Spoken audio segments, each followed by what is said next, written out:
Today I have a very special guest with me. First football player I have on here, so I'm excited about that. Matthew Cindrac, how are you? I'm great. Thanks for having me. Excited to do this. Most people see leadership as like the rah-rah, like guy who's making a lot of noise, making the big plays. I wanted to focus more on like, what can you do? What are the little things you can do in your life or as a leader that really make a big impact? And so if you want to be a leader, like you have to come with it day in and day out. What's your definition of success? It's cool to talk about my leadership journey. You don't get to do it all the time, so I appreciate that. This week's guest is the one and only Matthew Cindrac. This episode was recorded right after he gave a speech at the second annual Cal Leadership Showcase back in May of 2022. Since he had just given that speech, we dove deeper into everything he touched on, including his 3 essential tips for leadership. Besides that, we talked about a lot of things and how it ties into his career so far here at Cal on the football team. We touched on doing what others won't, how to set a team culture, leading through example, his definition of leadership, and so much more. It's a great episode, especially for anyone that is aspiring to be a leader or is already a leader or a captain on their team, at work, or elsewhere.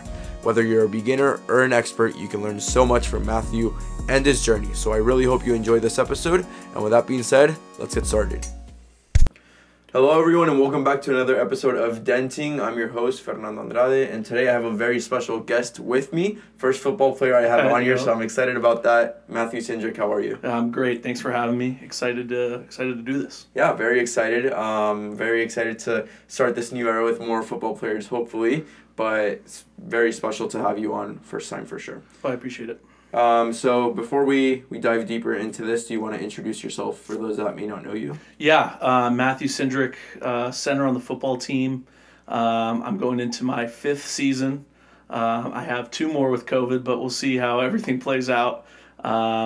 Business major and then headed into a master's in sports and education soon. That's awesome. Yeah, I mean, we mentioned, we were talking about it right now with that master's in education. I mean, some of the best guests I've had on here, including Cam Rogers. I mean, she's been on here the most out of anyone, so she's going to be going deeper into that, and so many others will as well, so that's awesome. Thank you.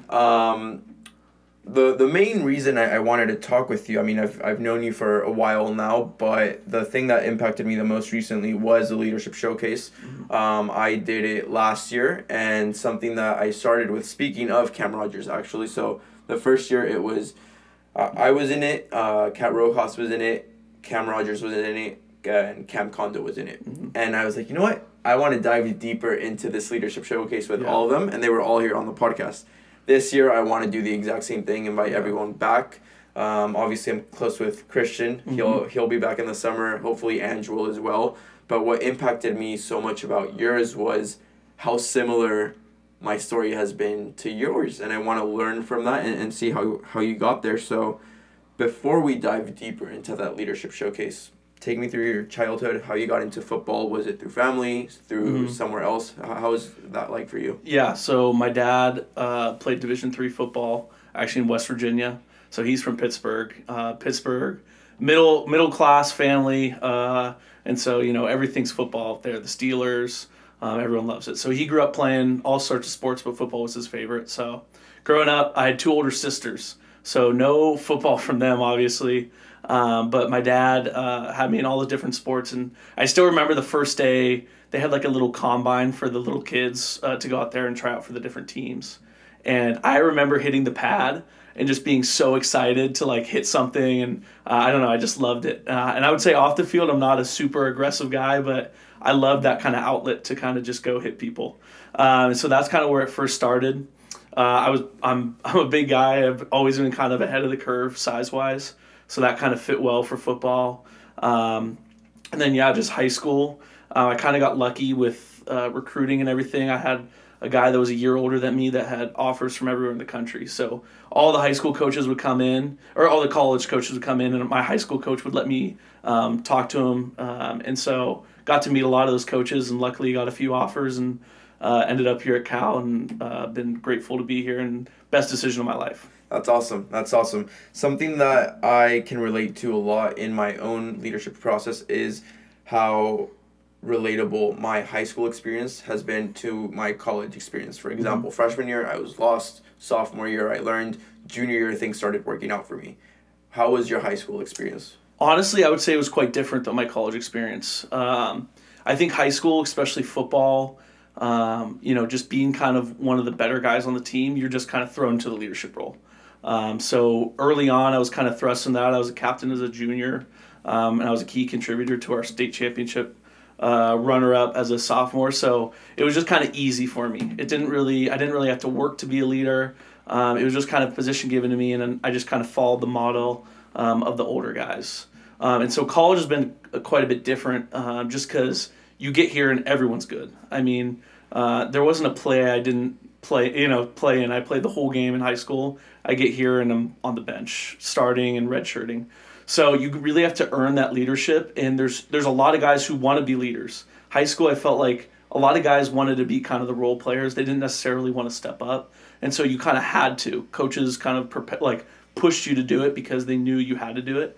But I feel like college, it's been like, I have to work for this, and I've had some really good older mentors who have been really good leaders, but it also makes it tough because you can't really quite step up into that role until they're gone. So, and you can be a leader, but to be the guy, it's just a little bit different when they're still there, and you don't want to step on toes.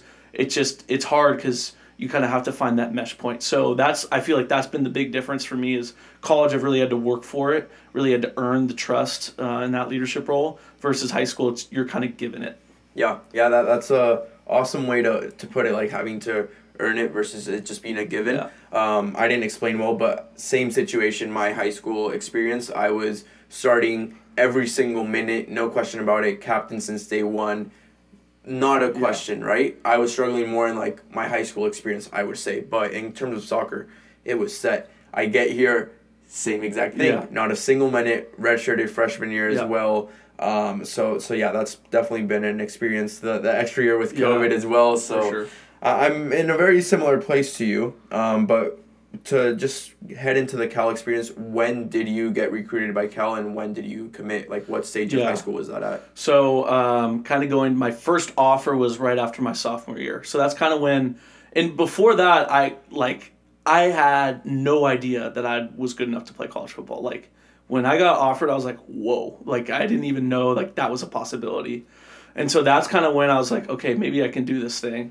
And then after my junior year, I got a wave of offers, and Cal was one of them. And I still remember that day getting the call, and like I was actually at the gym working out, and I like run to the bathroom. I see the coaches calling me. I'm like, "What's up, coach?" He's like, "Hey, we'd love to offer you a scholarship." So that was a really cool moment.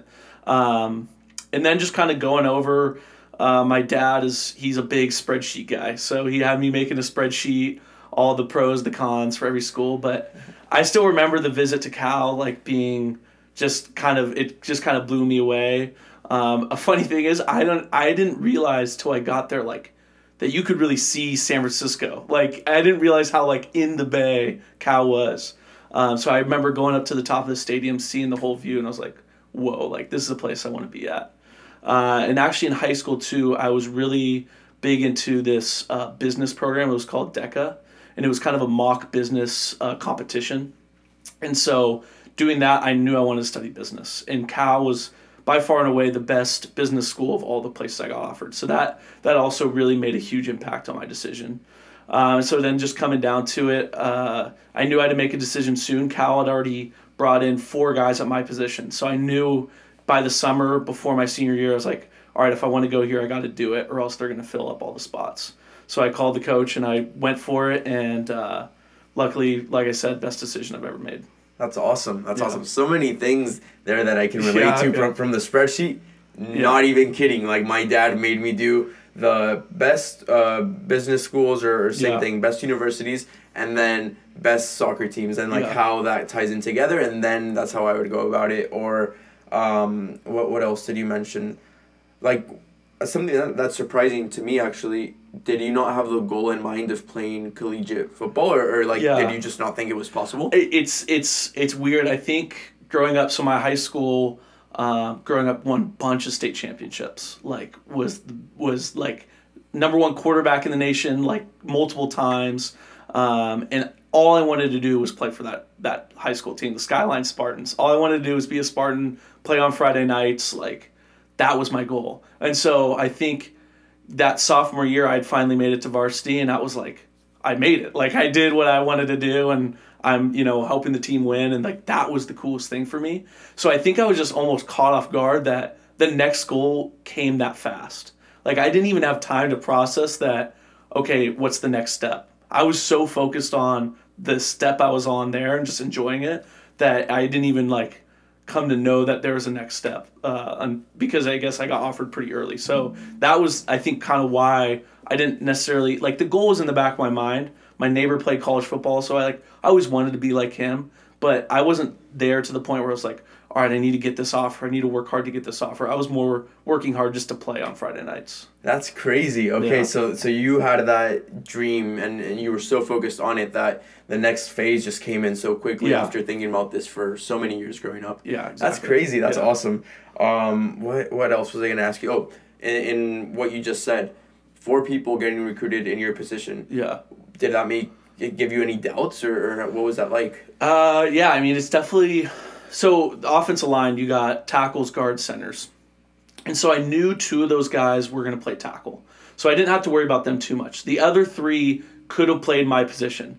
So I knew, like, okay, I'm going in with a little bit of a risk, right? Like, these guys, there's going to be a lot of guys to compete with my grade. But what the coach had laid out to me was, okay, after your freshman year, there's going to be, like, 5 or 6 guys graduating. So you're going to have a chance to play, like, right away. And so that was what was most appealing to me, is like I was going to have to compete with people my age, like my same, they had the same amount of time to get to the same point as I did. So I was more concerned with beating those guys out. It might be much harder to beat out those guys who have been there for a while, who have studied the playbook, been in that system. So that was really the best situation for me, because I could get that after that redshirt year, that opportunity to play right away against guys who have only been there for a year versus having to compete against guys who've been there 3-4 years. So you knew you were going to redshirt right off the get-go? Yeah, I knew there was a good chance I would redshirt. And granted, if you're good enough, they're not going to redshirt you. But I knew there was a pretty good chance I would redshirt. I didn't know the effect it would have on me, just kind of like having to sit on the bench. It's much harder when you're actually in it. But yeah, I knew that the chance for me to play was most likely going to come in that second year. Okay. And once again, just talking about your high school experience. Yeah. I mean, academically, at least in college, you've been amazing on that end as well. So how were you as a student athlete back in high school, and what was your mentality work rate-wise and things like that? Well, so I always say this. I have 2 older sisters, and they were stud scholars. So they kind of showed me the way. I mean, I remember my sister up at I'd go down to get water before bed, and she'd be still studying at like 12:30, And so that kind of motivated me to do the same thing. And I always wanted to get good grades. I had good grades in high school, and I always knew. And once I got that offer, coaches were like, "Keep your grades up. Keep your grades up. Like, if you want to go places, like, keep those grades up." And so I really do think my grades gave me more opportunities than maybe even I deserved as a football player. And so that was really the goal for me, and the drive for me was just to kind of follow after my sisters and get those good grades so that more offers could come. Yeah, I mean, that's why I love Cal so much, honestly, because I am definitely that student athlete, or at least I'd like to think so, and I'm so obsessed with that idea of what a true student athlete is. I don't know if you follow or have, you've definitely seen him probably, but like David Goggins and how he talks about the legend he built in his head of the Navy SEAL. I've built my own legend of what the D1 student athlete is supposed to be. And obviously you get here, and that's not necessarily the case for many people, but for many others, it is. And the work they're putting in is crazy.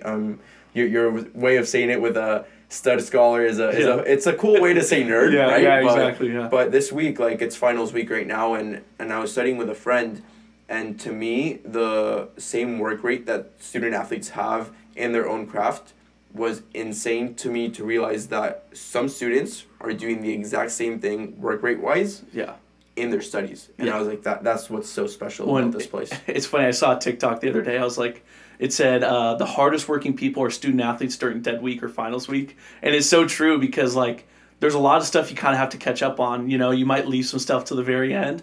And I mean, I'm sure you've been there. You go into the student athlete like study center, and you see people there like 10 hours, and you're like, how are you still studying? But like it's true. It's like their grind is unreal, and it inspires me when I go in there, because I'm like, okay, if that person's studying like that, like I got to do it. And like you said, at Cal, it's a place like none other. Like we have guys transfer, we have recruits come in, and it's like it's not the same at other places. Like people don't take it this seriously. People don't work this hard academically. Like they want a lot of other places, they want the easy route, and like people here, they want the hard route. Like it's pretty cool to see, and it's inspiring. Yeah, it's crazy how we all accept the challenge, and it's like literally every single person. And I think we take it for granted super easily here. But as soon as you start talking to friends from other schools, or you see a bit of someone else just through siblings or friends or whatever it is, they ask you, like, is UC Berkeley as hard as it seems to be? Yeah. And we ask them, well, what's hard to you? And they tell you, and it's like,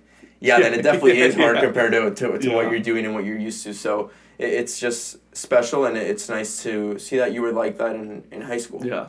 You show up freshman year. You know you're probably going to get redshirted. Yeah. What was that experience like? You talked about how it impacted you. Yeah. And, I mean, again, I can relate to that. So how did you deal with that redshirt year? Yeah, I mean, it was tough. I think the toughest part about it was a lot of my closest friends, freshmen, got to be on the travel squad, and I didn't. So the toughest part was, like, those weekends where you're like, I just want to be traveling. Like, I just want to be with the guys. Even if I'm not playing, like, I want to be with the guys. So you definitely have this, like, weird dynamic where you kind of feel disconnected from the team. But looking back at it, I realized it was the best thing for me. Like you know, that anything that ever happened, I know people, that's a very cliche thing to say, but like those Saturday nights where like you could go out and have some fun when the team is like playing, like that built up my social network as a freshman. Like I got to meet a lot of people, have a lot of friends, and some of those guys I went out with are still some of the best friends I have today. Also, you just get to kind of have a year where there's no pressure. Like all you're focused on is getting better. And that's like something a lot of athletes don't get, is there's a lot of times where it's like, okay, I need to be working because if I don't do this, like someone else is going to beat me out. Or like on Saturday, if I don't like do all this film study today, on Saturday, like I'm going to, you know, lose my rep. And so to not have that pressure, it's like a very relieving feeling, and it changed my mindset on like how to approach things. Like I didn't want that pressure I felt in high school to be the best player all the time, like ever again. After I kind of had that like moment of like, oh, like this can be like fun. Like I can just have fun and like get better. And so that's what really helps me now, is I try not to have that like anxious mindset of like, okay, if I don't do this now, like it's not going to work out later. I try to have that like, all right, I'm just going to come here, I'm going to get better today, and I'm going to leave, and I'm going to be happy with what I did. That is what I've learned this year, actually. I was laughing right now when you were talking about it, not because it's a cliche, but because it's the exact same thing for me. I was not on the travel roster. Freshman year, I redshirted, and it was like the best thing that happened to me because it made me feel hungry for the first time ever. It instilled a fire in me that I've never had, because I had never struggled in my life up until that point, which sounds ridiculous to say, but it's the truth, honestly. Like, everything used to work out for me, and it's the first time it didn't. And to me, it was the best thing that happened because I needed to learn that one way or another. But in a way, I feel like it's my junior year right now, but it's my first full academic year here in person at Cal. And I didn't learn that, what you just said, until this year. I consider it my freshman year in a way, honestly, because I redshirted, came back during COVID, tore my meniscus. That affected my fall season in junior year, so this past season. And now I have senior year left, and like you mentioned, 2 redshirt years as well. So I have so much time, and it's like this is my freshman year in a way. And I literally just learned that you have to have fun and take that pressure away. How was that realization for you, and how has that helped you as an athlete? Yeah, I think it's helped me in a lot of ways. I think just like, especially one big thing is practice. Like as a football player, like you don't really play many games. Like 90% of what you do is practice. So if you're going to go into every practice like, you know, oh, I messed up on that one play, you're going to forget about the 95% of good things you did. And so it's that kind of having that mindset of like, oh, I did 95% of things really good today, versus like that 5% was so bad. And then once you have that, you're like, okay, I'm getting better. Like it went from 95 to 96, you know what I mean? And then, hey, you had one bad day, that's okay. I was 95% better yesterday. And you know that you can keep building off that. And that's what's important, is just knowing that you're constantly building and improving, and if you go a few steps back, you know you're all right because you've shown yourself that you can get better and better and better. Versus that mindset where like, oh, I did something bad today. Like, shoot, coach is gonna hate me. It's like it's never gonna do you any good. It's in the past. Like, how is it gonna help you? It's more about having that like, hey, I've done this before. I've been 95% good. I'm gonna just keep trying to improve a little bit on that. Yeah, and it's something I used to think about a lot is you mess up on a drill, let's say. That's 10 seconds of your day. Yeah. How are you going to allow 10 seconds of your day to mess up 24 hours in a day? Like, that just shouldn't be the case, and it's the point you're saying, and I fully agree with it. I just think the realization of it is very difficult. Like, it is. Well, how did you manage that? Whenever you have messed up, and it is that 5%, how do you shift your mindset to the next play? I just try to, I think I do a few things. I try to, like, just put a smile on my face. There's a power in smile. It's like, all right, I'm smiling, like, I'm looking around, like, I'm at a place that when I was a little kid I would have loved to be at.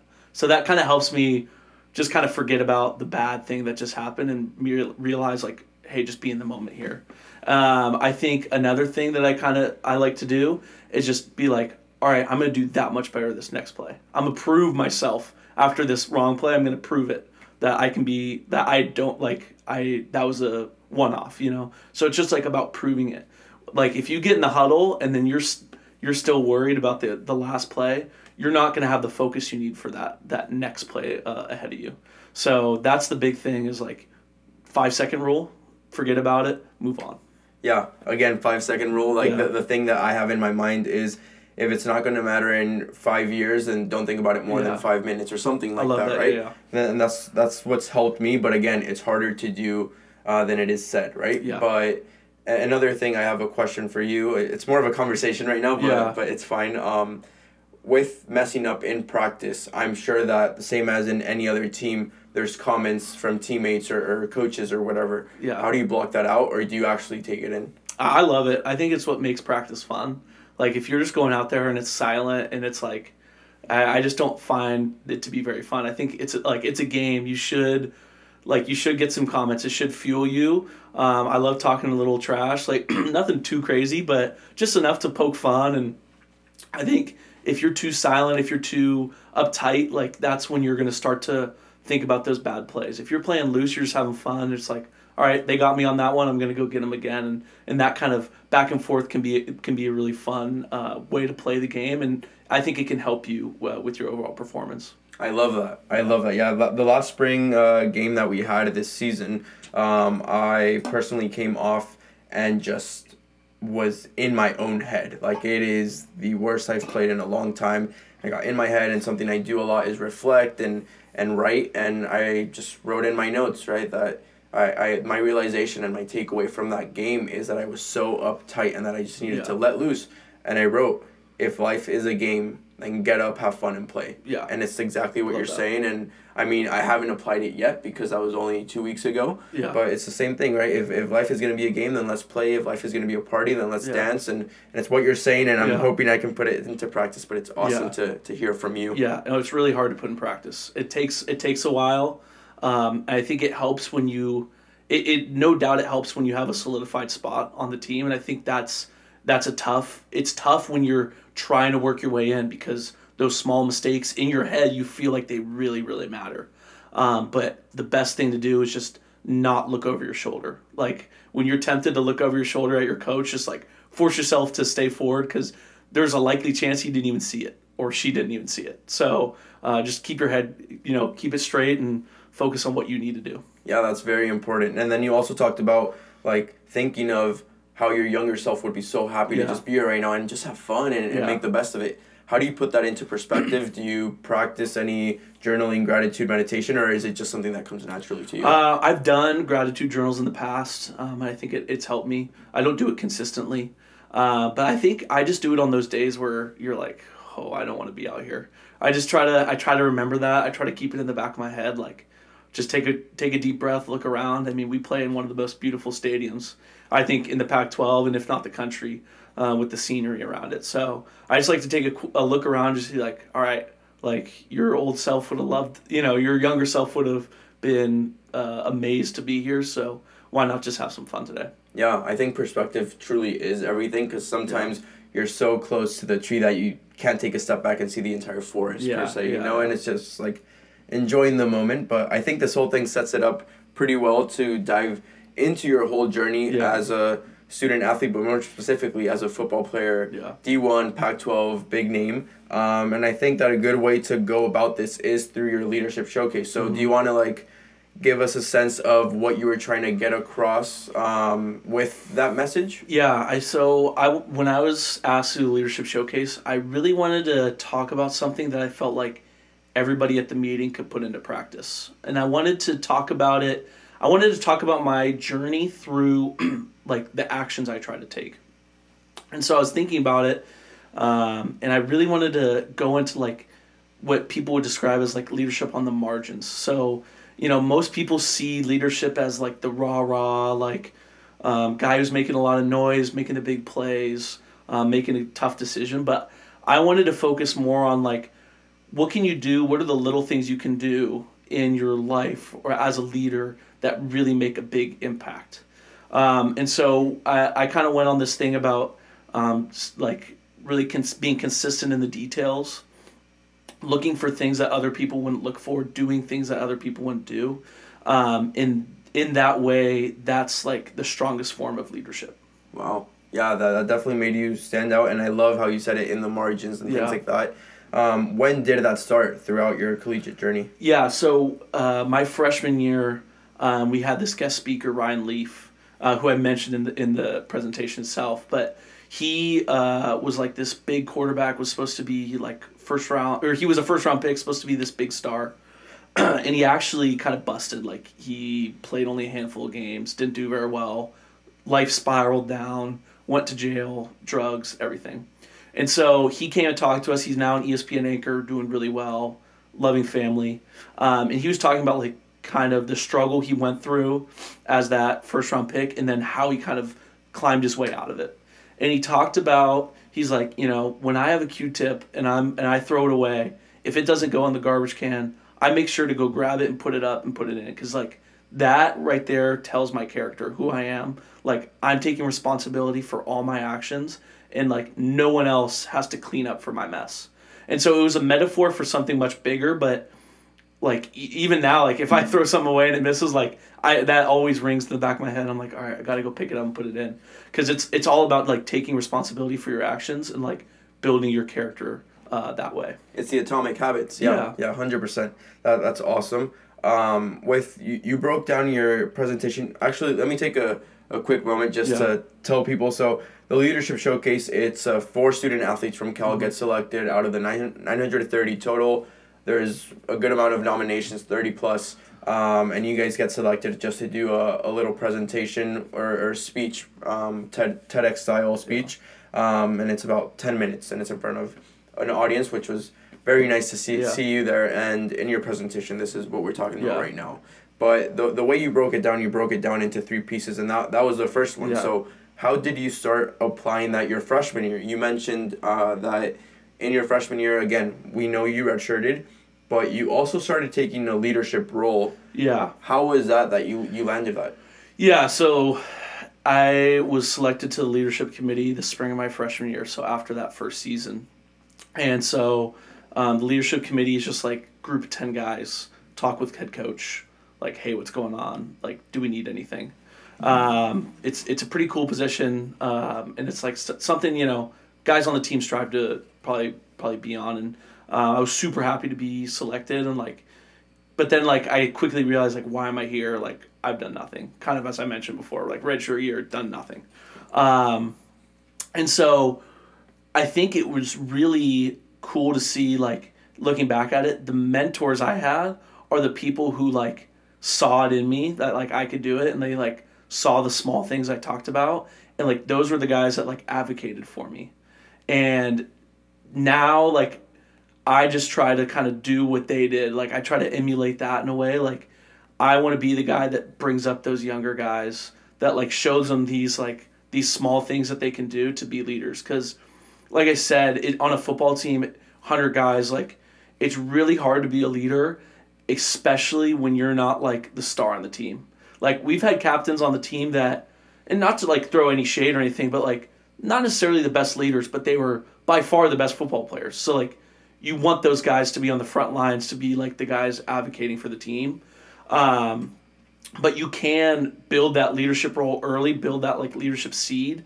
So then once you get to that point where you're like, okay, like I can be a dude now, like guys really see you in a different light than some of the other leaders where it's like, oh, he's just captain because he's really good. Yeah. You know, and so I really appreciate those older guys seeing that in me, because if I wasn't added back then, I don't know if I'd be the leader I was today. Wow. Wow, that's powerful. Yeah. That impacted it so much. I have a phrase here on the podcast. It's study the greats to one day become one. Yeah. And it's sick to see it from you because you studied the greatest on your team, and you're one of the greats right now on that team, passing it on, paying it forward, if you will. So that's awesome to see and how it was recognized. You mentioned leaders. Were you a student of leadership at that age back then? Did you have any mentors, anyone you looked up to? Yeah, there was a few guys I definitely looked up to, and one of them was Kevin Knox. He was our chaplain. Really inspiring individual. Like every time he talked to us, he'd come with the fire. A big focus on what matters. You know, talking about like really diving into like who you are and like how that is going to propel you forward. And so he was a really good role model at non-football. And then looking at football, like the cool thing about that leadership committee is it's 10 guys, so you can really like pick and choose kind of what you like leadership style from a lot of different guys. Like Mike Safel is a guy who very well known around Cal campus, now one of the coaches. Like I learned a lot from him about like vocal leadership, kind of how to present yourself. He's out of anybody I've ever met, he commands a room like I've never met. And so like learning how to do that was really inspirational. It really like helped me on my journey. We also had guys like Jake Curhan and Cam Bynum, Elijah Hicks, who are all just like the hardest working guys I've ever seen. And like those guys were like details in the small things, and like you would see them, you'd be on a Saturday, you'd be going to the stadium to get like, I don't know, something from your locker, and they'd be doing footwork drills. And it's like, those are the small things that you see and they add up. And like being in that leadership community, like you really saw like their mindset and how you could apply it to your own life and leadership style. Yeah, and there's a lot of different ways for there to be leadership, right? Yeah. It's lead through example, lead vocally, lead however. Yeah. When it comes to leadership, what is your personal definition of it? Going off those examples, I think leadership is best done through example. I think people really learn through like seeing, like visual learners. I think there's more visual learners out there than any other type of learners. And so like if the things you do as like an older guy, like people are going to see it and like want to start doing those same things. And even if you're a younger guy, you can lead older guys if you're pushing yourself. And the older guy's like, oh shoot, like if this young guy's doing it, like I got to do it too. And so I think lead through example is kind of like the way I see leadership like best done. And it's like I said, it's all those small things. Like I mentioned in the speech, it's like remembering names, like using names of people, like showing that you care. It's also about like details and like what people need. Okay, this guy needs a car ride. Like let me give him a car ride. Like those small things, like how you act in the locker room, what you say, do in the locker room, like those things really matter, and people are going to see how you do it, and if they like it, they're going to start implementing it, and then that's how you set a culture. And so leaders really set cultures through their actions. I love that, and it brings back to mind a book I read to prepare for the showcase. Yeah. It's called Servant Leadership, and it's a lot of different authors in collaboration, but the main guy that organized it all is John C. Maxwell. I don't know if you're familiar with him. No, I'm not familiar. Okay, he's great leadership mentor in all aspects, has plenty of books, and I saw something from him this week that says leadership is not title, it's not a role, it's not a place, it's not any of that. It's influence. Yeah. And it's what you're saying with team culture, right? Like, it could be through example or verbally, but a leader is someone that has some sort of influence. Yeah. That could be positive or negative, but that is leadership at its core, and it's what you're saying. So throughout that freshman year, it sounds like you had amazing leaders that you could look up to that set that tone for you. Yeah. You come off of a difficult fall. In the spring, how were things for you? Were you getting more reps, more time? Yeah, I was. So a lot of those guys had graduated, just like the kind of coach had kind of planned out. And we even had a few guys, unfortunately, out with injury. So, like, I was thrust, like, into the first team. Like, I didn't think I was ready for it, but, like, thrust in there. And it's funny you said that because I was watching my old tape because I was with one of the freshmen. He's like, oh, I've been struggling. Like, I just want to get better. It's really frustrating. I was like, all right, let's pull up my spring tape. Let's see how I was doing. And my first, like, the 5 plays we watched, I was terrible. And I was like, dude, look, like, you're going to get better. Like, look how bad I was. And so it was cool to kind of be in, like, okay, I'm in a position where I know I can play now. Like, I'm starting to play with the ones, and that really grew my confidence. But I still had a long way to go, and I knew that. And that was, I think it was really good for me because that was kind of what lit the fire for me. A little bit different than you, but it was like, okay, like, I am expected to be in this role. Now I really got to go. Like, I really got to, like, I have some catching up to do. So that summer, like, I gained like 10, 15 pounds, like, got way stronger, way more in shape. And that was kind of what lit the fire for me, was like, dude, like, you're going to be with the ones, like, you got to prove it. You got to keep going. Yeah, I actually did see that, I mean, it according to your bio, that you were 270 and you're up now at, what, 295? Yeah, 295. Yeah, so, I mean, that says a lot of how much work you had to put in, because I know it's not easy. Yeah. I do it in the opposite side. I try to lose it, right? But it is very difficult. Yeah. It's not something that's easy, and it shows a lot of strength, growth. There's a lot of discipline behind that. It's not only the gym, it's nutrition and a lot of things PB&Js. Yeah. Yeah, For sure. How tall are you? Just under 6'4". I just say 6'4". Okay. We'll say 6'4". You're 6'4", 295, PB&Js. Exactly. Yes. Awesome. And throughout that time, you mentioned your social life was great. Was that a reflection of the confidence that you were gaining on the field as well? Yeah. I've definitely had, like, not maybe roller coaster, but I've definitely had, like, an interesting social dynamic during my time at Cal. Like, that freshman year, that fall was, like, really fun. Even through the spring, really fun. Like, love to go out. Like, it's new. Like, college is new, and, you know, you experience a lot of things. And then as I've gotten older, I've kind of weaned off that side, and I've really enjoyed, like, going to a setting where it's, like, 10 people, and I know 8 of them, and I get to meet 2 new people, versus, like, I'm in this room with 150 people that I don't know, and I'm, like, kind of meeting somebody, so during that time I think my social life was great. But, like, as I've gotten older, I've leaned more towards, like, just, like, really getting to know people, and, like, that's what's fun for me, versus, like, going out and just going to the frats or something like that. But I think, as most people would have that same experience getting older, like, there's places where it's new and exciting and it's fun, and that's something you love to experience when you're a freshman. But as you get older, it's like, hey, maybe I'm going to settle down a little bit. Maybe go out one time this weekend instead of 3. So That's awesome. I mean, I can't really relate to the going out to the frats and stuff. That's just not who I am. But I can relate to what you were saying and just wanting to meet people on a more personal. I mean, it's what we're doing right now, right? But and the last question for your freshman year. Yeah. All that's going great. Social life seems fun. Football starting to work out for you. Yeah. In terms of academically and extracurricular activities, how are things going for you? I know you're big on academics. Yeah. And you are involved. So how was that back then? It was good. It was still new. Like, you're still trying to figure out, like, okay, how do I study? Like, my first Math 16A test I failed. So, you're still learning things. But it was good. I had good tutors, and I was working my way through it, and I was fairly happy with how I was doing. And then in terms of extracurriculars, I got involved with Athletes in Action pretty early on. So joined my freshman year, and that's the Christian athlete group here on campus. And so that was a really cool kind of connection point to kind of meet new people, get to talk to some older guys, have some more mentors in that group. But I didn't really start diving into that fully till probably later in my sophomore or junior year. So even though I was there, it was kind of one of those like, hey, I know you, but I don't quite know you. So I really got involved later on. So extracurriculars weren't huge my freshman year. But I think it's tough as a freshman. It's like you come in and like there's a lot thrown at you, and you're like, okay, like do I have time for other things? And then as you get older, you kind of realize, okay, like I do have time for other things. Like I know how to handle my business.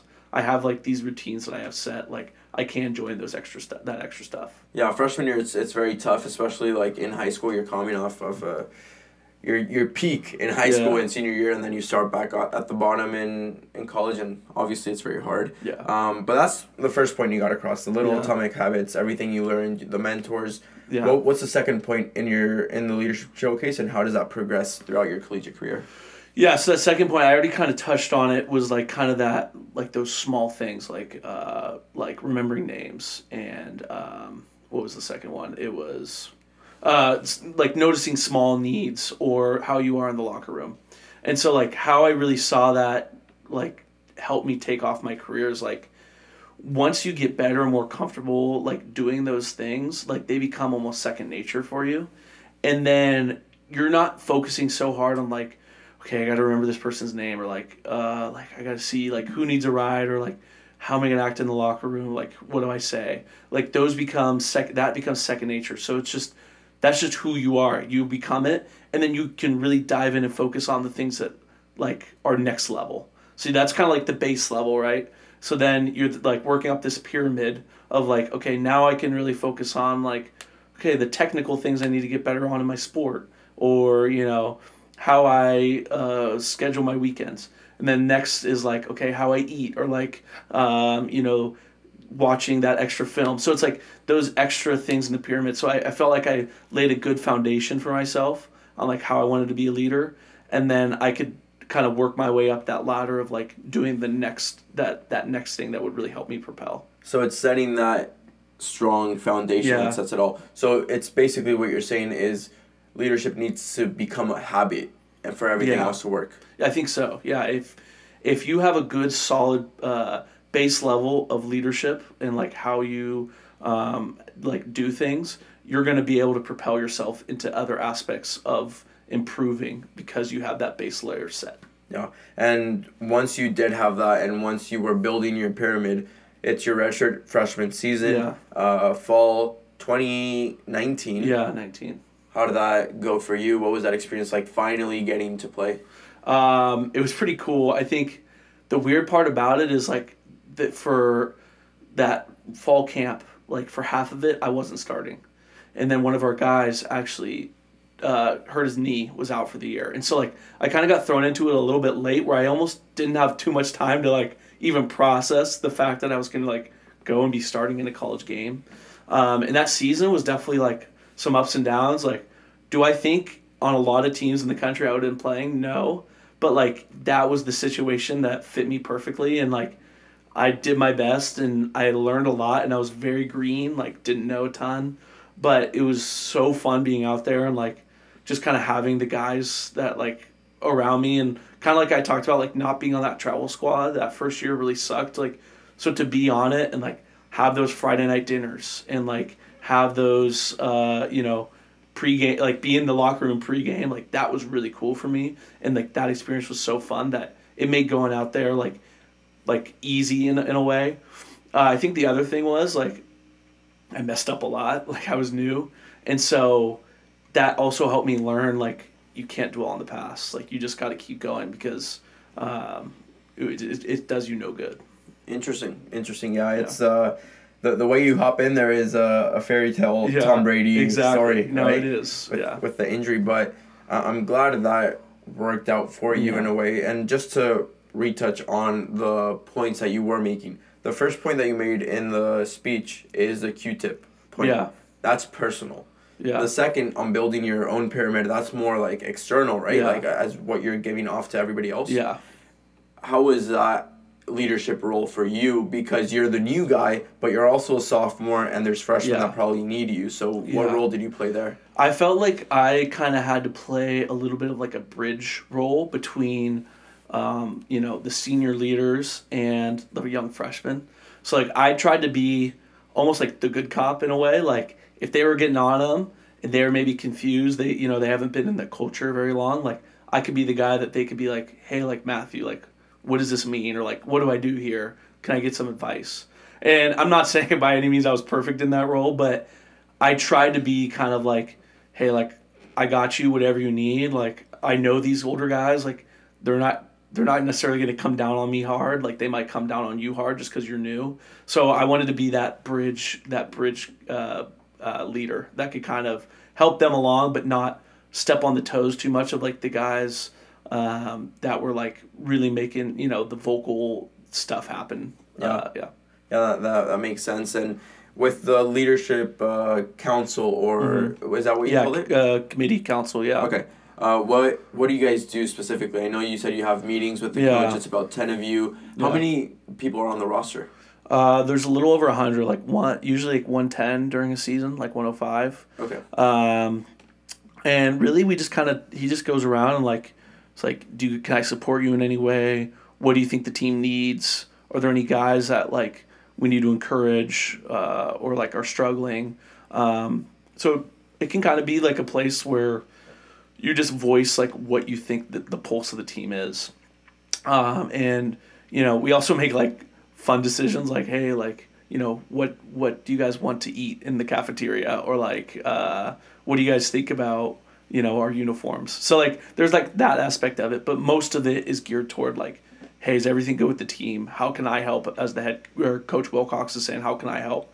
And how can we support each other in helping? That's awesome. That's awesome, especially because you have that relationship with Coach Wilcox. In soccer, at least, like we have a head coach, assistant coach, volunteer assistant coach, goalkeeper coach. That's 4. Yeah. And there's like 26 to 28 guys on the team. Yeah. So we have pretty good relationships. But when you have 105, 110 players and a coach for every position and so many people around there just helping out and managers and things like that, I feel like it could be difficult to, like, do you even know like everyone on your team quite well? Because that's why you were mentioning the names, right? Yeah, it's tough.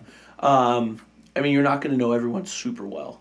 So it's like really key, like when you get in those moments of like, all right, I'm sitting next to a guy, like I know his name, but I don't really know much about him. Like strike up a conversation. Like there's times in the meal rooms where, you have a choice where you could sit. You could sit with your buddies or sit in a group that's maybe new. Maybe you choose to sit in that new group every once in a while, just so you can kind of talk to guys and kind of see what their personality is like.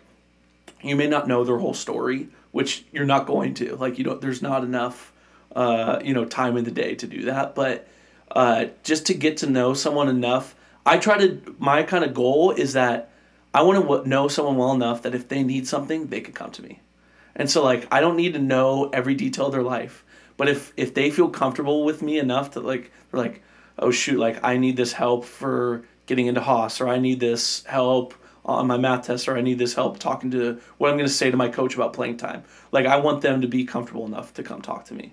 That's awesome. That's awesome that that's your mentality, because I can't imagine with so many teammates, and especially how divided you guys are amongst your positions. Like, I'm sure, obviously, your quarterback, the offensive line, like you're fine with them. But then you have different positions, the guys on defense, etc., right? Like, it's tough. I think you become closest with the guys you come in with, so your recruiting class, and then your position group is typically like the guys that you really gravitate towards. And then obviously guys on the same side of the ball helps too. Or like offensive line, we go against the defensive line a lot, so you get to know some of those guys.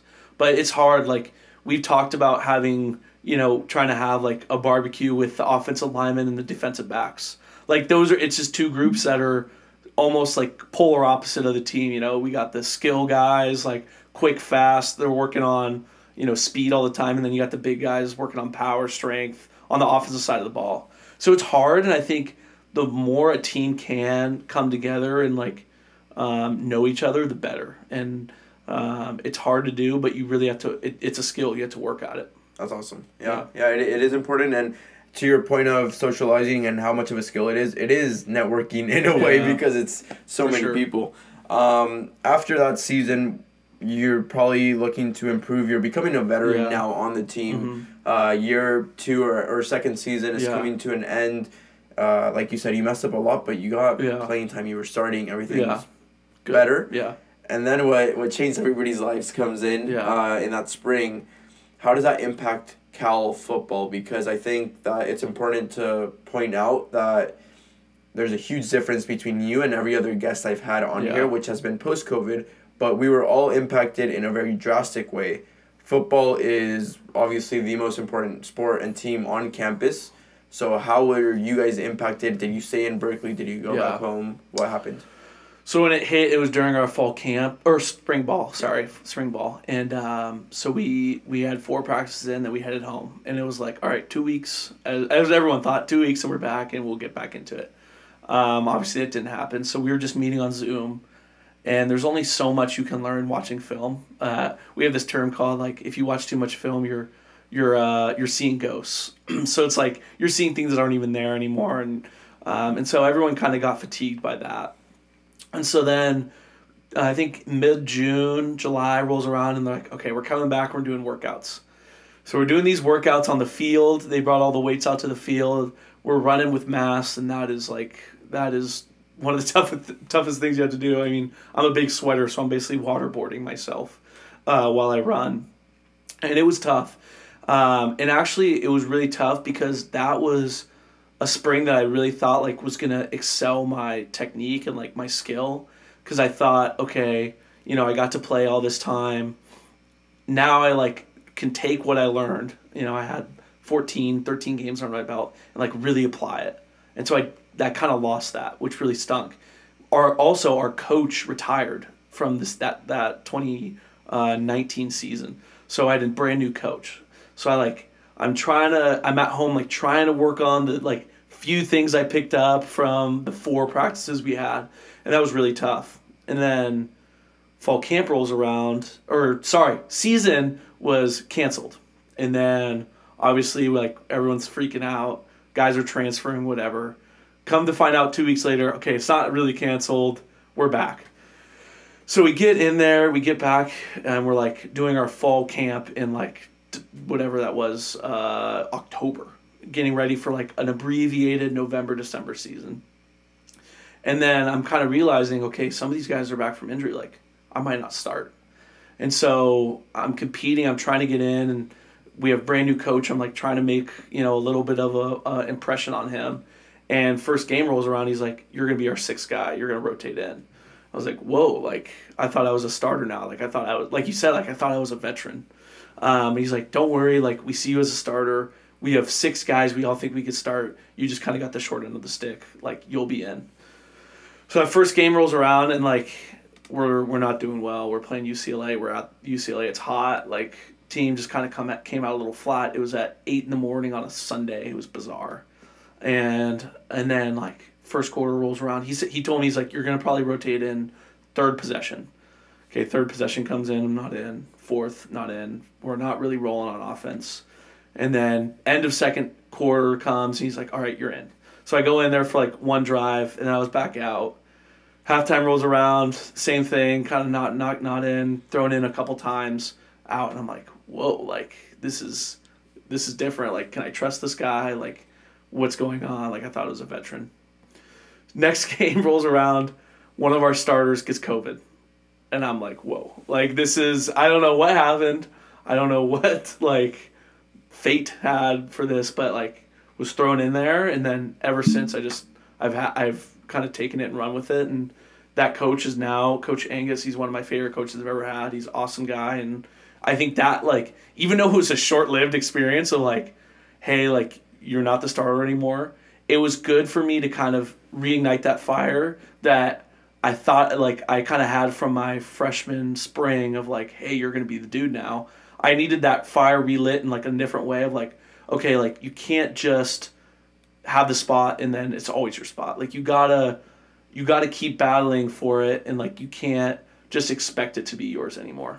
Yeah. I mean, you pay the the lease for Yeah, that spot, yeah. but then you have to continue paying the rent Yeah, every single exactly. day, Yeah, right? yeah. Yeah, that's an awesome story, a little Tom Brady fairy tale Yeah, part two. I know, But, seriously. but that's great that it worked out for you. But even under that short spell, have you changed your approach to things now and not taking it for granted as a veteran? Yeah, I think now, like, so that year especially I did, and then even going into the next year. And then once you get to a point where you're like, okay, like I feel solidified now, then it's almost like you have to really work on the small things. Like there's a lot of like the big things I have down. Like a lot of the drills that we do at the beginning to kind of warm up, like, okay, I've done this a million times, like I got these down. Now it's like really perfecting your craft and like really working to get better at those small things that you are affecting your game and like that can make you way better, because there's a point where you like you said, you always need to like keep doing well and keep doing improving, but there's a point where you're like, okay, like I know what my worst day is going to be, and I know that worst day is probably not going to lose me my starting spot. But now it's like, especially like if you have dreams of playing at the next level, it's like, okay, now I got to really ramp it up to like improve those little things to be like first team guy, like a all Pac-12 guy, all American type guy. So it becomes like a little bit of a different motivation of, okay, I'm this like kind of, like I said, bridge leader. I'm working my way to like just having that starting spot at all times, to then being like, okay, I have to be that guy again. Like going back to kind of like my senior year of high school, like I want to be that guy. I want to be the guy that like people look to be like, okay, when we need a play, like he'll make it. And then that's where you really need that detail and focus on like the small things that really matter. Interesting. So the way I'm interpreting this, there's three phases, right? The first one, you're chasing after someone. Yep. The second one, you're trying to push that person behind you away. And in the third one, you're solidified and you're just looking ahead and it's right, prepping for that. Exactly, yeah. And during those phases, at first, you're getting used to things, and the second part, you're working on the generalized things. Yeah. And then is when you start focusing on details. Yeah, exactly. Interesting. Yeah, and so like I have a really good, like I mentioned, Mike Safel, he's really technically like he's one of the best coaches I've ever had, and so like we work a lot on just like, hey, like it'll be something as simple as like, hey, your left foot like isn't producing enough energy out of the ground. Like it's crazy, like those small details, but that's what's gonna like really separate you.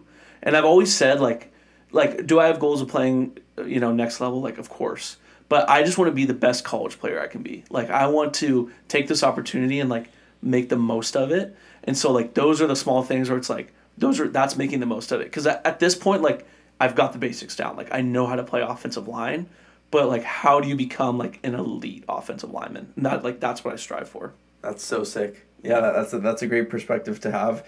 And while that fire is lit under your ass again in a way, is it a reminder of what you've experienced previously? Yeah, I mean, you definitely like have moments where you're like, wow, I've come really far. Kind of like I mentioned when watching the old film with that freshman, like I've realized how far I've come, and like it's cool because you know how much you've gotten better, and you're like, okay, why can't I do that again? I went from 50% of my potential to 75. Now let's try to make that 75 to 90 to 100. So it's like I've seen myself progress in years. Like I can't let myself just stay stagnant. Like let me just try to keep progressing at that same rate that I did from my freshman year to my junior year. Yeah, and obviously it's very hard to do so, right? Like you have exponential growth more towards that 50 to 75 range, and then once you start perfecting, you'll get to a 90, a 95 sort of thing. But in terms of leadership, how is that like? Because I think that once you taste success, you can forget about what it was like to be in those shoes of everybody else that isn't traveling, that isn't playing, that isn't getting playing time. As a leader, was that a reminder of like, hey, I have to be there for those guys as well? Like being the leader you once had or wished you had? Yeah, for sure. I think a really important thing to do to kind of remind you is like, just like talk to those young guys. Like the more you talk to them and the more you understand how they're feeling, the more you be like, oh yeah, I felt that.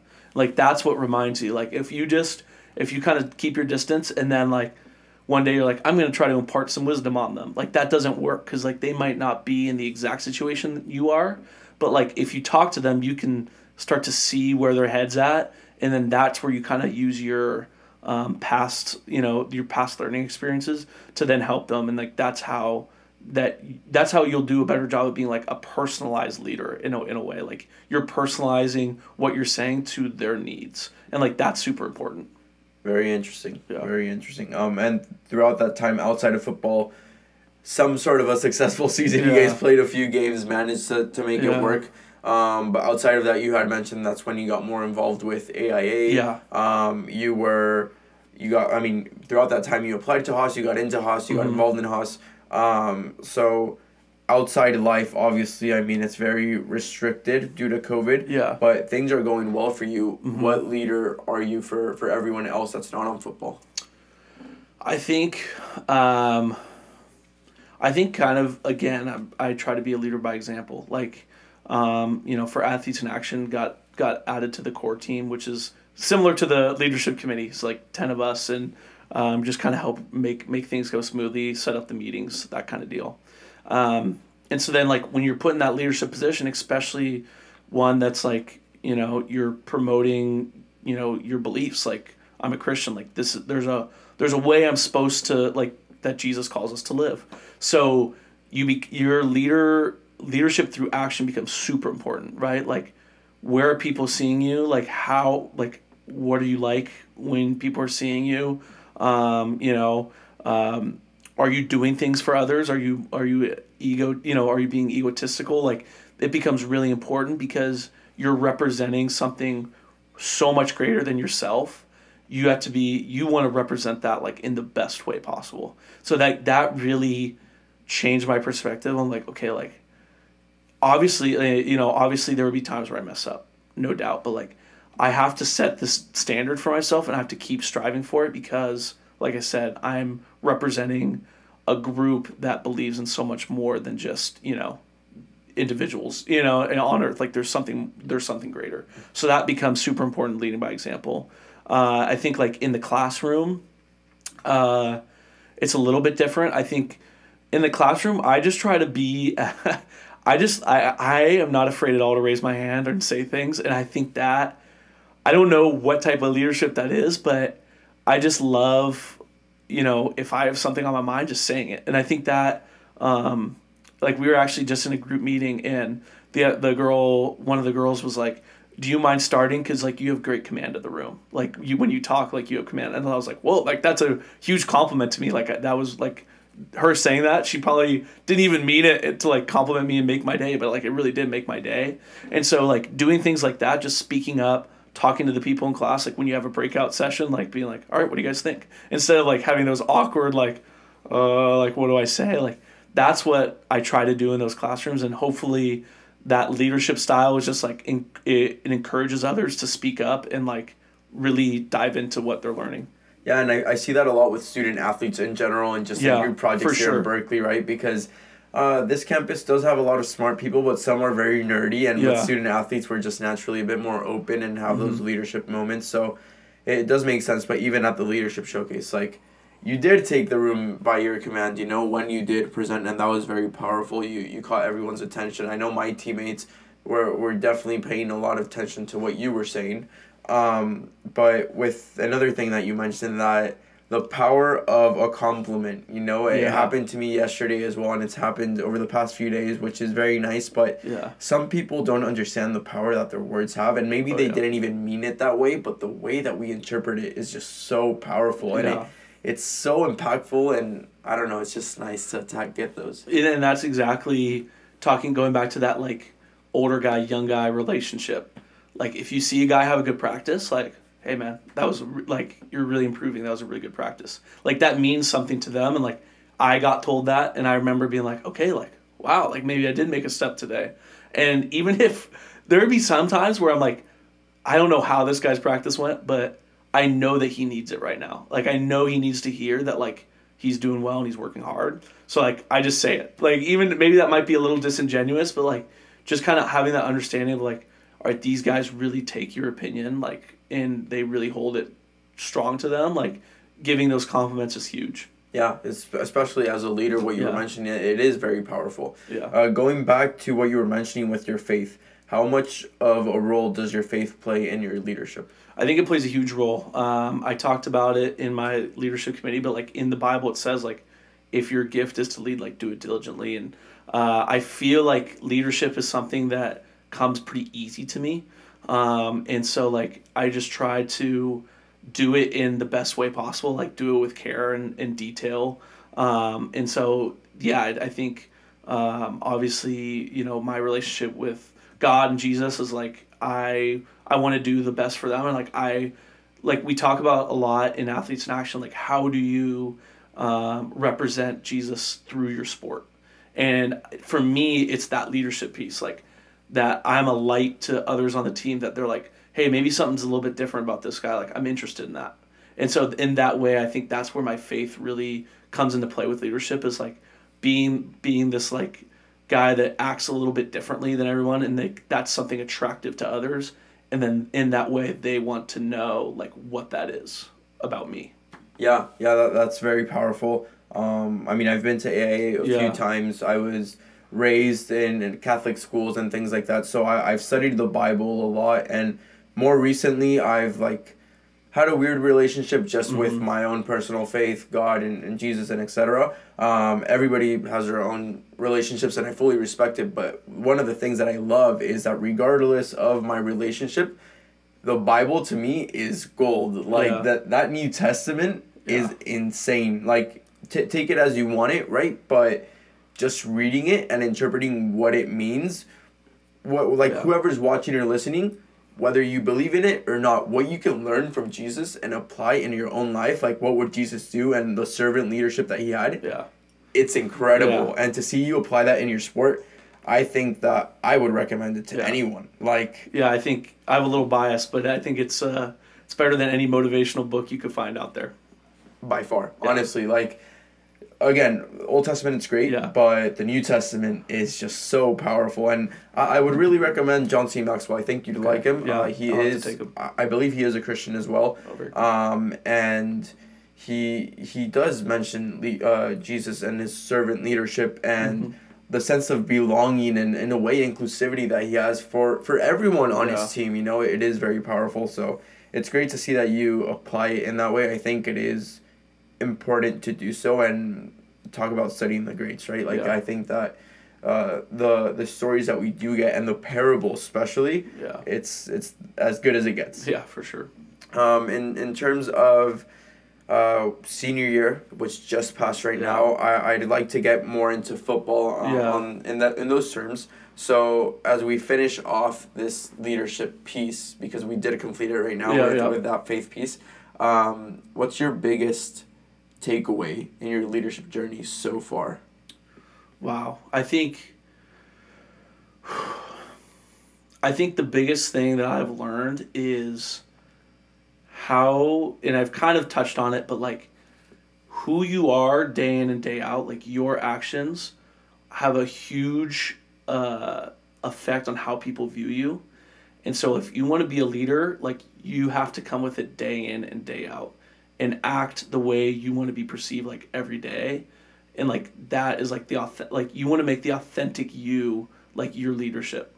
I think there's been issues with, like, I've seen before, like guys, they're one way on the field and they're one way off it, and it affects how people see them as leaders. Like you got to try to be the same person every day to be like a strong leader. Like that's how people will really respect you, if you're that same guy day in and day out. And like I think kind of going back to what we talked about a little bit too earlier, like of course you're going to mess up. Of course there are going to be times where you deviate from the path.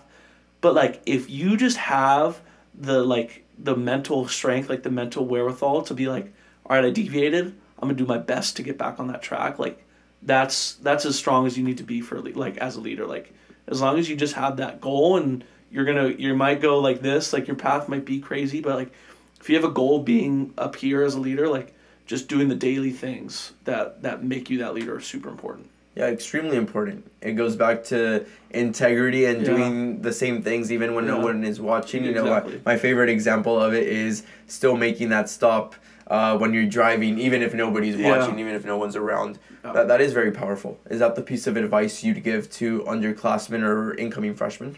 Yeah, I think just consistency in details. Like, be that same person every day and do the little things that other people aren't willing to do. Yeah, that is very, very, very powerful. Yeah. A few more questions on leadership. Mm-hmm. Do you think that leadership comes naturally, or that it's something you have to work on? I think there are definitely natural born leaders. I think there are natural born like vocal leaders. I think there are people who like do really well, commanding the room. People who are like very go getters. But everyone can be a leader by example, and like that's something you can work on. Those like doing the same things every day is something you can easily work on, and that's where anybody can be a leader. One of the best leaders I've ever seen from my high school didn't talk very much, didn't really, wasn't really a vocal guy, but just every day was working super hard, was doing all the right things, treated everyone with respect, everyone the same way, and like in that way everyone respected him, and he was a leader. Like he wasn't born with the like let's go do it kind of like vocal command, but like he just did the small things every day, and like everyone respected him for it, and one of the best leaders I've ever seen. That's awesome. Yeah, I think it definitely is a hybrid. So, like, people are born with it, but you also have to work on it, even if you are born with it, right? Even if you are born with it, if you just kind of take it for granted, like, people will pass you up. Yeah, for sure. And last question on leadership. What is your biggest fear as a leader? I think my biggest fear is being disingenuous. Like, being two-faced. Like, I don't want anybody to ever think that like my leadership like at football or like on the field is like different from who I am off of it. Like I said, like it kind of goes back to like my biggest piece of advice, like be that same leader every day. I think when people see someone as two-faced, they don't really care about their opinion. They kind of like, like that's not really you. And so to be that authentic leader is super important, and yeah, that would be my biggest fear. That's awesome. And now to move in a bit more football technical things. I don't know too much about the sport, in all honesty. I mean, obviously I have watched it, but in technical terms and stuff, I'm not too familiar with it, but I did a bit of my research, so we'll see how it goes. But like I said, you are the first football player I do have on here, and I think that you guys are a completely different breed in terms of the attention you get and how much time you spend per week doing what you do, right? So take me through what a day in your normal life as a D1 football player looks like. You spend 20 to 30 hours a week doing all sorts of things. So what does that look like? All right, I'll give you an in-season day. Those are probably the ones people are interested in. So you wake up. I actually really like our schedule. We don't do morning like practices, which for a guy who needs to keep my weight up, like it's nice to sleep in till 7:30. But wake up at 7:30. Go get myself a big breakfast. One of my favorites is Cafe Blue Door. You get 2 egg sausage on an English muffin for $8. Good deal. So get that a lot of times. Head to class. So usually block of 2-3 hour class in the middle of the day. And then workouts will usually start around 12:31. You work out for 45 minutes. Then you're going in and you're doing a half hour pre-film session with coach, especially as a center. I have to know, they call the position the quarterback of the offensive line. So you're kind of directing guys, so you have to know a little bit extra. So you're watching a little bit extra film, maybe 20-30 minutes before everything starts. Grab lunch.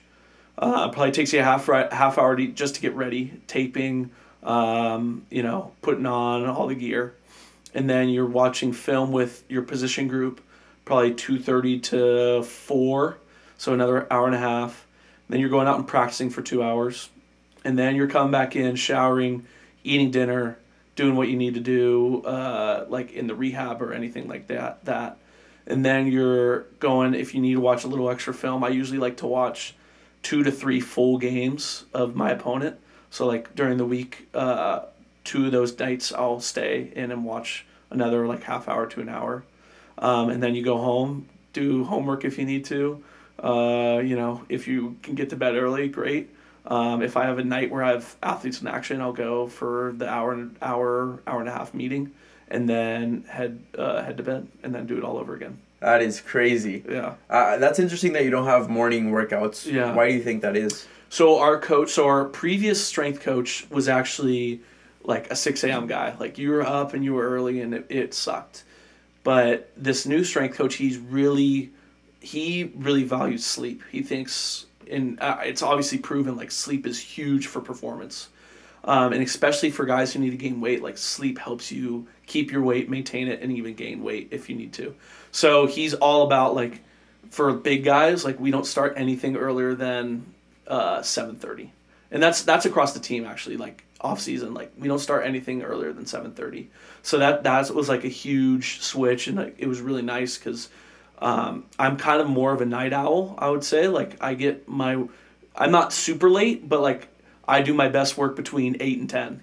And so I liked having that ability to kind of do my work later at night and then still be able to get my full 8 hours. Awesome. Yeah, I was going to ask you, how many hours do you get per night? Yeah, I need 8. Like, if I'm less than 8, like, I'm feeling a little woozy the next day. So usually I'm around like 10:30 to 11, wake up around 7 to 7:30. Awesome. And you mentioned weight a few times right now. Yeah. What does the diet look like? So I go off feel. I'm not someone who's like a calorie counter. So I say I need to eat every like 3 hours. Whether I would, you like 3 big meals in a day. And then usually where you can get caught up is like, okay, I do a breakfast, I do a early lunch, and then I need something in between lunch and dinner. So you get some sort of snack, whether that be like PB&J with trail mix, or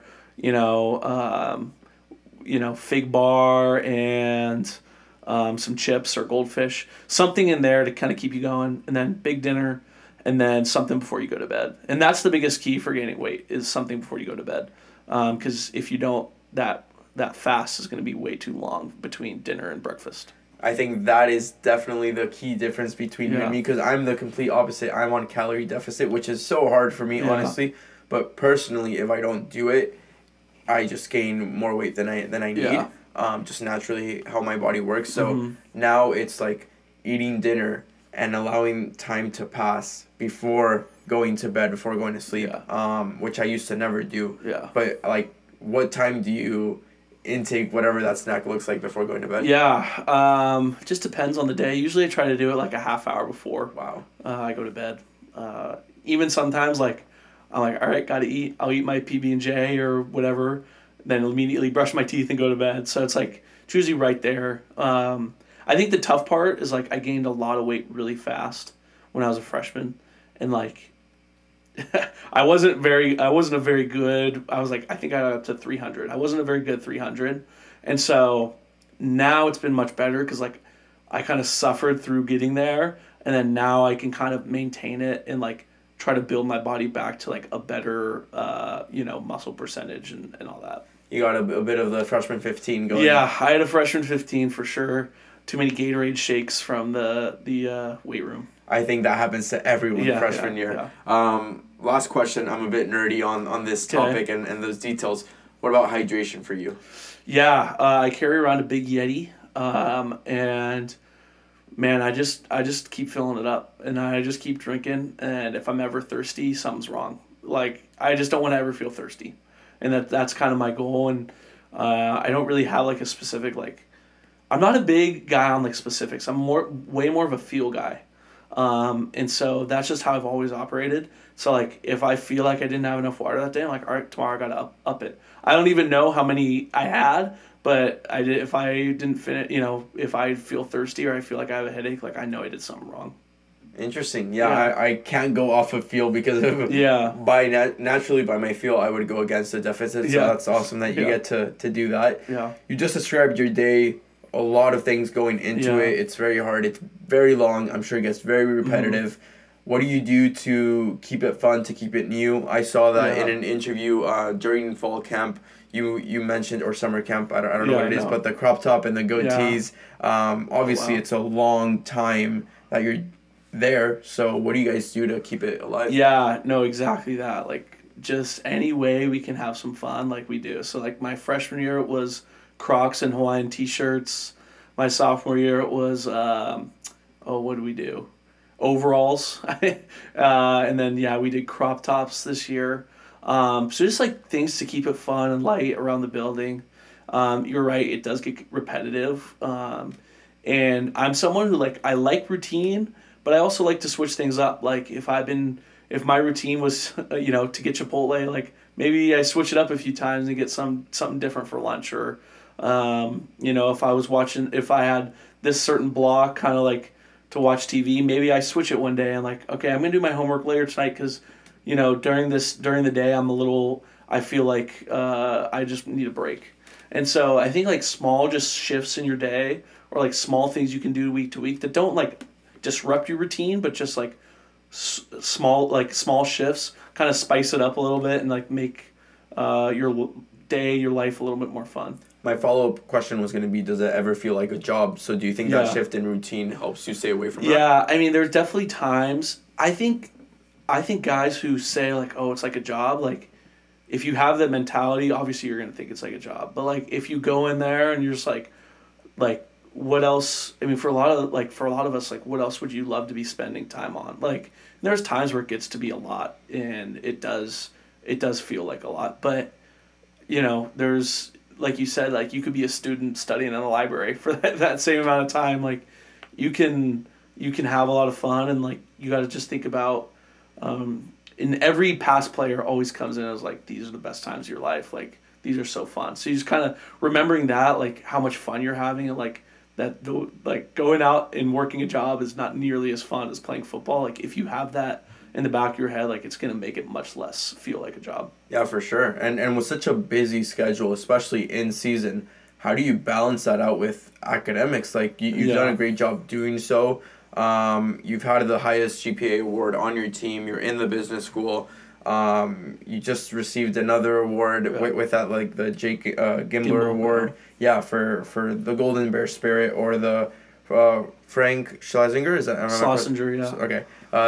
Coach's Award for balance in academics and athletics. Like, you're doing things very well. How do you find that balance? Does it come naturally after so many years of experience, or is it still that grind? Yeah, I mean, it comes somewhat naturally to me. I think I'm just, like, a fairly good time manager. Like, I know when I need to do things. I think the biggest thing, 2 easy things you can do to be successful in class. Super easy. If you go to class, if you can go to every lecture that you can, and you turn in every assignment, like, you're going to do fairly well in the class. In doing that, I always say, like, I don't have to study as much during finals because I did all my studying by going to every class. Like, a lot of the people I see struggle, they're like, oh, this class is super easy, like, I don't need to go every week. And it's like, well, those then, like, you have to play catch up when, like, an assignment's due or a paper's due. So if you just go to class and turn in every assignment, like, it'll make your life way easier, and it'll make getting good grades way easier. And it sounds so simple, but not everybody's doing that. Yeah. What advice would you give in terms of time management? I think, okay, I'm a weird guy in terms of, like, I don't keep a planner. I don't, like, really keep, like, a checklist of anything. I just am able to kind of keep it in my head, and I don't know why I can do that. And it's against all, like, recommendations by anybody. So I don't know if anybody should take that advice. But I think I just am pretty good with, like, knowing what I need to do and, like, doing it. I'm not a procrastinator in terms of, like, I don't wait till, like, the very last minute, but, like, I just know how long I need to do. Like, things usually take me after a lot of practice. Like, okay, I know how long a 6-page paper is going to take me. I know how long, like, this case study is going to take me. So I kind of plan out, like, okay, I can start this 2 days before it's due. And then I'm just pretty strict on myself, like, all right, I got to start it tonight. And, like, it sounds pretty simple, but I guess it's just something I'm kind of able to do. It is, yeah. It is. In terms of a season in and of itself, in a way, it's your first normal season, right? Because freshman year, redshirted. Sophomore year, a bit iffy, right? Junior year, COVID. this season, things are finally starting to work out for you. It's technically senior year, but it's your redshirt junior year. You're starting. Things are going smooth. Your leadership on the team, I'm assuming, is way better. How was that for you guys? I know there were a few COVID outbreaks as well that were shifting things in season. I know that you were at center and then at right guard and things like that. So how was that utility in a way for you and the team? I think, we've gone through a lot as a team with COVID. And like you said, since I've been here, there hasn't been a year that's been like fully, like spring and fall through camp, like all in summer, like fully normal for me, like, and actually getting to play. And so this will be the first year that I'm starting at the same, most likely I'm starting at the same spot as the previous year, and like having a full off season going into it. So like, I really feel like this is the year that like I can really take off, and I've had to worry about so many other things, or like so many other barriers have been like coming up in other years. But like this is a year, like I talked about, like I can really lock in on those small things that I really need to get better. And like this summer, I'm not taking an internship. Like I'm like locked in, like, hey, like this is all about football this summer. And so it excites me because like I've never really had that before. And so I'm really excited just to like focus in on those small things and just like try to reach that full potential that I've always had, those like small barriers like to try to pass by before I can get back on track to like reaching that. That's awesome. That's awesome that you get that opportunity, because I mean, at least for me, the way I see it is my class has never experienced it, but you haven't either, with that specific experience. So that's awesome that you finally get that opportunity. You're doing you're graduating later on this week or next week. I'm not sure how it Monday. works. Yeah, there you go. Saturday and Monday. You got the big one, and then you got the specific school ones. Well, there you go. And in a few days, you'll be graduating, is the point. You're going to be a fifth year. You'll be studying a master's, which, I mean, leaving here with a master's and a good degree as well is going to be amazing on top of football. Yeah. But with you being so focused on that, what's your next goal moving forward? What do you have in mind? Yeah. I think my next goal for sure is, like I said earlier, like become the best football player I can become this next year. And then just in the future, just keep finding things I love to do. Like I love to play football. Like I love this, the school, the atmosphere. Like I wake up and, there's days where you're like not into it, but like most days I wake up, like I'm grateful to be here. Like this is an awesome place, like the position I'm in. So like if I can just keep finding things that like I love, and I'm like, I wake up and I'm like, like I'm grateful for this. Like there's not like a lot of people would love to be in my position. That would make me super happy. And I think that's where I want to be. And like, that's what I want to do, is just things that things that I love. That's powerful and very important to take in. Yeah. I usually leave this question towards the end, but tying it in right now, what's your definition of success? I think success is really just doing everything you can to achieve a certain goal. It doesn't matter about the outcome. It's just like, did I put my best foot forward every day to try to achieve this goal? And if you did, like, you can't worry about the outcome. And, there's going to be a lot of people out there that are just bigger, faster, stronger, smarter than you naturally. Like, but if you put the best effort you could to like achieve what you wanted to, like that's success. Exactly. You control the effort, not the results, and that's all there is. And it's very important because, I mean, I saw in an interview that, well, like you mentioned, you're 6'4", 295, but you're going up against guys that are over 330. Yeah. And that's insane. Like, I can't even imagine that, right? That's 40 pounds, like 35, 40 pounds of a difference, which is crazy. And it's preparing for that with that effort, and I'm sure it has to do with the faster, stronger, bigger guys sort of thing. Yeah, for sure. In terms of moving forward, obviously there's a new quarterback, there's a few different changes in the O-line. What are you expecting out of the team? Do you set expectations, or you just be in the moment? Yeah, I think so I actually got interviewed the other day, and the guy was asking me, like, how is Cal going to get back to the Rose Bowl? Like, we haven't been since, like, the 50s, I think. And I said, we're going to, it's not about the point differential, it's about the fun differential. Like, if we have the most fun, like, if we're just going out there and playing loose, like, we will win games and we will do well. I think the cool thing about this group is the past two teams have been very veteran-led, like, very old, and sometimes, like, things get stale for those guys. Like, they've been in the same spot 5-6 years. Like, there's not much exciting about college football. But, like, we have a young team and we have guys that are coming from other schools. Like, they're excited. Like, they're really ready to go. Like, they're fired up. They're passionate. Like, I've never seen the weight room. Like, guys are doing extra. Like, it's crazy, like, the atmosphere that we have right now. And so I think that's what I'm most excited for this year, is just, like, that excitement and that passion and that, like, drive to, like, do something that they've never really had the opportunity to do before. And so you kind of trade that off with, like, the veteran leadership, in terms of, like, you know, Chase Garbers, like, who else, like, Elijah Hicks, like, all those old guys who, like, had that experience. And so it's a really cool spot for me to be in, because I'm like, okay, now I can be that veteran leader that, like, helps bring along these young guys who, like, help them, like, take their excitement and passion and, like, add some of that veteran knowledge and, like, to combine it to be, like, a really solid team. And I think too, like, we've never had talent like this. Like, we're a really talented team. So, like, with that, hopefully people learn fast and can kind of get going, and I think if they do, like, we'll be really good this year. That's awesome. I'm definitely looking forward to that, because it does sound like a refreshing start in a way for you guys, which, I mean, again, I can relate to with our team, and it is important to have those every now and then. You mentioned that interview that you were in right now. You guys get a lot of media attention from all sorts of sources, and I saw that you have multiple interviews now up on YouTube through Cal Athletics, Cal Football. Yeah.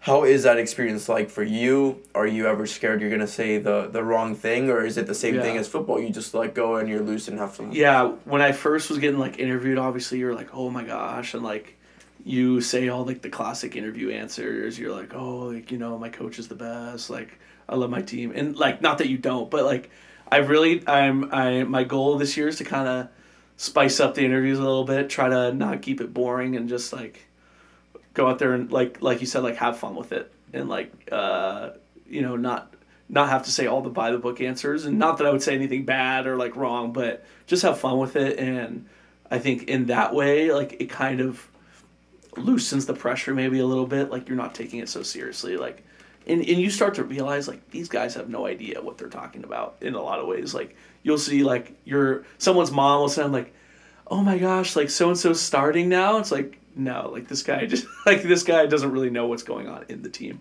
So once you realize, like, these guys are, you know, they don't know really much, like, they're just here to put stuff, you know, on the internet for their fans, which they should. Like, that's a cool job and a cool career, but just have fun with it. That's the best way to do it. Yeah. I mean, I did see some questions that, like I said, I'm not gonna pretend like I know football, but I was like, that doesn't sound right. No, they ask. They're good dudes, and you know, I'm sure they want content for their website, and you know, they have to ask a lot of questions to get to the good stuff. So I respect it. Yeah, definitely part of the game, and in a way, that's kind of what I'm doing right now, but it's a bit different. No, this has been awesome. Well, I'm glad you enjoyed it. I think that's pretty much it. Awesome. I know you have a study session coming up as well, but is there anything we missed? Anything you want to touch on? No, I think that was pretty good. I think that was really fun. I appreciate you having me on. It's cool to talk about my leadership journey. You don't get to do it all the time, so I appreciate that. Thanks for trusting this, accepting the invitation, and sharing your story, because I do think it is very powerful, and it's awesome to get to know this side of you, which I really, really appreciate. Your speech was awesome. I'm kind of bummed that it's not online yet. It's coming up soon. They just sent the preview of what it's going to look like, so it looked like it turned out well. It'll be in the description of wherever this episode is, but yeah, I'm excited for that. I hope we can all check it out. I'll be watching it again for sure. So awesome. Excited for that. Excited for your upcoming season and everything you have going on. Congrats on graduating. And thank you. And yeah, I think that's pretty much it. Thank you so much. To everyone that watched on YouTube or listened on Spotify, thank you so much. If you're on YouTube, please like and subscribe. If you're on Spotify, please follow the podcast. That's it for today. I'll see you guys next time. Sweet. That's awesome. it. That was a lot of fun. Yeah, I really enjoyed it. Like Yeah, it was I good. said, I was going more for the conversation side, and I loved it. Yeah. I enjoyed it so much. No, that was good. You had some good questions. You get some good research. Got to do what I can. Yeah.